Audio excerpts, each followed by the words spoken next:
is Abdul. He's going to be taking us around Marrakesh today. And what is our first stop this morning? Our first stop is gonna be Moroccan msemen, which is Moroccan pancakes with an interesting soup that we always have that morning, a light soup. It's gonna get you going throughout the day. Busy morning. So this is a soup that we always get in the morning. We call it white harira. Perfect for breakfast. It's really a gentle taste, and we sprinkle a little bit of olive oil on top of it. It's super creamy, light, it's actually savory, very oily. This is delicious. I can see why this is a perfect way to start the day. This one is called bisara. This bisara is really famous all around Morocco. And what is it? Bisara is like a fava bean based soup. Here in Marrakesh, we do eat it with, drink, with bread. I think I got mostly olive oil in that bite. It's delicious. There's at least this much olive oil on top of this. And what's best goes with anything Moroccan? Tea? Mint tea. Oh, we have a table now. We're taking this breakfast to a table. We've had Moroccan pancakes basically every morning since we got here, but none of them have looked like this with so much flavor packed into it. You can taste the onion. There's so much flavor. Let's give that open. Morocco whiskey. Usually the pancakes we've been eating each morning, we put jam on them instead, but this is a savory pancake. Oh my god. Which I'm a big fan of. We're not doing a very good job of pacing ourselves this morning. Stop one was supposed to be a quick stop, grab a pancake, a half a bowl of soup, and here we are. We've got tea. It's gonna be a long day of eating. Great first stop, and it's time to start making our way further into the Medina. This is the Moroccan donuts, or what we call spinach. Spinach, exactly. Spinach. Spinach or spinach. This is a really amazing place where we are. So donuts are another popular breakfast food here in Morocco. This here is a third generation donut shop, and he has just made us something very special to try. Wow. How is he not burning his hand? It's directly in the oil. You can see the egg on the inside. Yeah, still like half cooked.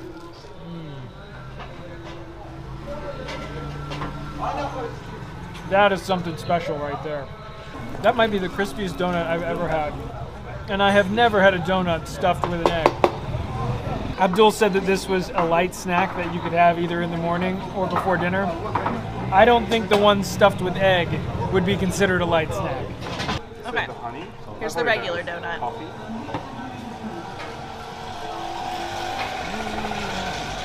Very good. Plain, but really nice flavor. Crispy on the outside, fluffy on the inside. And we're washing it down with nus, which is half milk and half coffee. This is perfect. This is only stop number 2. Abdul has just brought us to a community oven, which is not as common anymore, but traditionally there would be 1 or 2 of these in each neighborhood. You would bring your loaf of bread each morning for the baker to bake for you and then pick it up in the afternoon. He bakes about 1,000 loaves of bread for the people in this neighborhood each day. It's like a sardine palette where you just put the sardine with sprinkles of salt and then you're good to go. You put it inside the oven and it's done. We call this lubia, which literally means fava beans or beans. It's super creamy with no cheese in it, and it comes accompanied with garlic and preserved lemon, harissa as well if you like some spicy. We normally eat it with bread, accompanied with the famous Moroccan mint tea. Always Moroccan mint tea. Yeah. Here's a trick.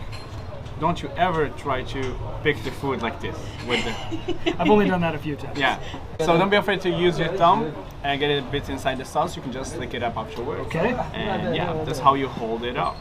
It never falls off as well. A little bit of use the thumb to support. There you go. We say Bismillah when we start eating. Bismillah. Bismillah names in the name of God. So Bismillah. Bismillah. This definitely adds a kick. Did you put too much? On that bite, yes. That is so creamy. Seriously, I think the creamiest beans I've ever had. When we got here, Abdul promised us the best beans that we've ever had in our life. and I'm gonna go and say that's true. Can't forget to add some of the extra fat.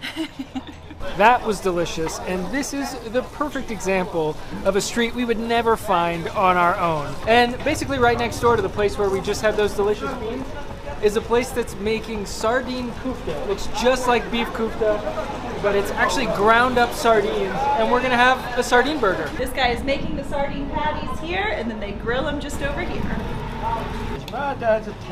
I'll show you the order. Okay. How we do it. I'm jumping the gun. You're good. First, add some butter on the bread, right? Then we have our sardine patty. And you did the tomato sauce. Onions.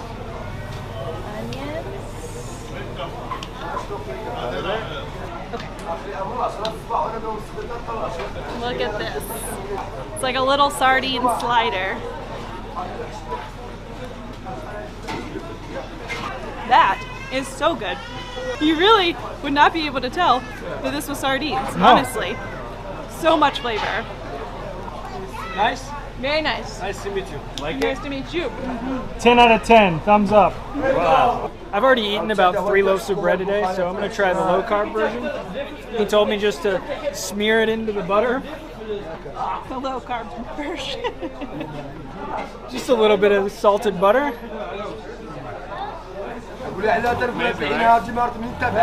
So good. It's so juicy, and you can taste the char from the fire. That's not too fishy, right? No, not at all. If I give it to you, if I tell you nothing, you think that it's normal kefta. Definitely. Really You good. would not know. Really good kefta. Benin. Bye. Shukran. We've actually seen these all around Morocco, but this is the first time I've ever had snails. Yeah.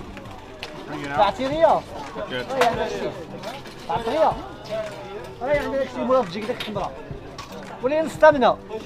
Soft, a little chewy.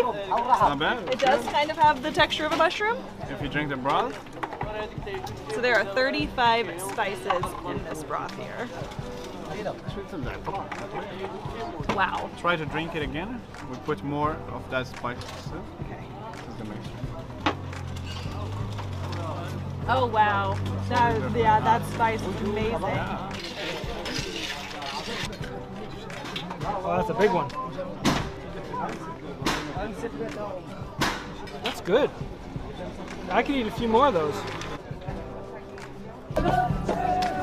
So this is the tangia, Morocco's specialty dish. What we need is 6 ingredients. Okay. So easy to make. First thing is gonna be meat. Then you need the king of spices, saffron. Then preserved lemon. Then some garlic, some olive oil, and cumin. Okay. The more you put, the tastier it gets, so you can't go wrong with it. Steaming up the camera. We have had a lot of tagine here in Morocco, typically about 1 per day, but this will be our first time trying tangia. Tangia, yeah. So you can make all kinds of tangia, but we are going to be trying sheep today. It's so tender, you can just squeeze it right off the bone with the bread. No need for a fork. Lamb has a really special flavor in itself. Like, you can tell when you're eating a good piece of lamb. But this has so much flavor from the spices, and it is just swimming in this delicious juice. Oh man. Oh wow. That is really, really good. Bisaha. Bisaha. Bisaha. Bisaha. Bisaha.